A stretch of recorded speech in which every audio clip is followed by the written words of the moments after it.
ایک شخص کی شادی اس کے ساتھ والے گاؤں میں طے پائی کہ فلاں دن دلہا برات لے کر آئے اور اپنی دلہن لے جائے، لیکن ساتھ میں لڑکی والوں نے ایک شرط بھی رکھ دی کہ دلہا اپنے ساتھ جو برات لائے گا اس میں 100 نوجوان ہونے چاہیے اور کوئی بھی بوڑھا شامل نہیں ہونا چاہیے۔ یہ عجیب شرط سن کر دلہے والے بڑے حیران ہوئے، پر پھر بھی شرط منظور کر لی، لیکن دل ہی دل میں وہ پریشان بھی تھے کہ آخر ایسا کیا ماجرا ہے اور کیوں بوڑھوں کو ساتھ لانے سے منع کیا گیا ہے۔ دلہے کے گاؤں کے نوجوان خوش تھے کہ اس برات میں کوئی بڑا بوڑھا نہیں جائے گا اور وہ مزے لوٹتے اور ہنستے کھیلتے برات لے کر جائیں گے۔ دوسری جانب گاؤں کے بڑے دانا بوڑھے پریشان ہو رہے تھے کہ آیا انہیں کیوں روکا گیا ہے۔ خیر،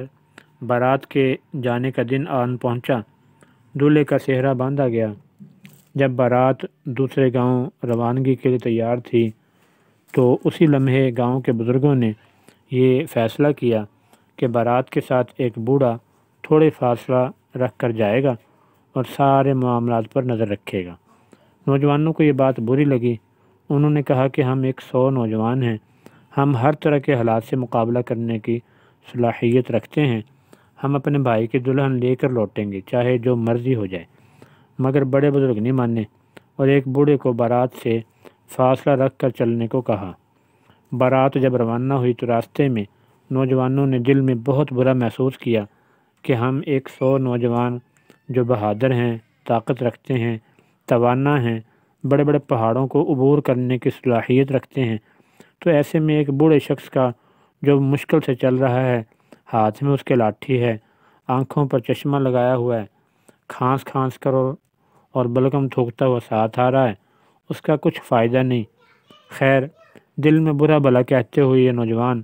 اپنے بھائی دوست کی بارات لیے دوسرے گاؤں میں دلہن کے گھر پہنچ گئے۔ دلہن کے عزیز و اقارب نے جب باراتیوں کو گننا شروع کیا تو وہ پورے 100 صحت مند اور توانا اور جوشیلے نوجوان ان کے سامنے موجود تھے، اور ان میں کوئی بھی بوڑھا موجود نہیں تھا۔ یہ دیکھ کر وہ دل ہی دل میں مسکرائے اور کہا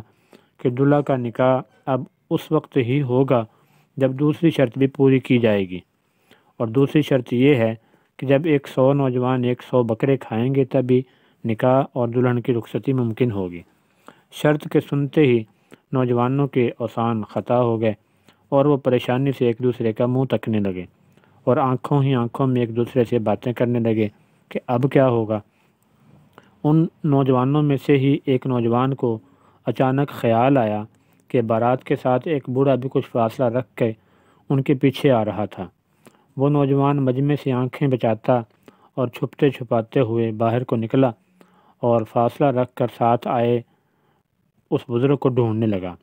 اس نوجوان کو وہ بزرگ ایک درخت کی اوٹ میں آرام کرتے ہوئے ملے اور اس نے جلدی سے سارا واقعہ ان کے سامنے بیان کیا اور رہنمائی طلب کی۔ بوڑھے نے سارا واقعہ سنا اور کہا کہ تم واپس جاؤ اور دلہن والوں کے سامنے اپنی شرط پیش کرو کہ بکرا ایک ایک کر کے ان کے سامنے لایا جائے، اور جب ایک بکرا ان کے سامنے پہنچے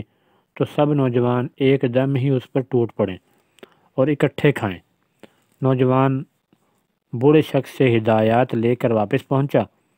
اور اس نے وہی کیا جیسا کہ اسے ہدایت کی گئی تھی۔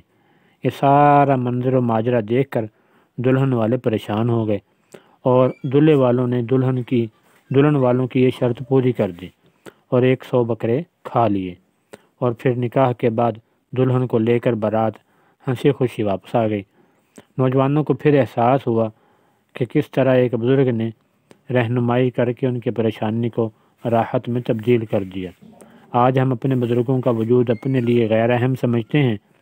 ان کی صحبت میں وقت گزارنا ہم پہ گراں گزرتا ہے، چہ جائے کہ ہم ان کی نصیحت آموز باتوں کو اپنے لیے توشہ زیست سمجھیں۔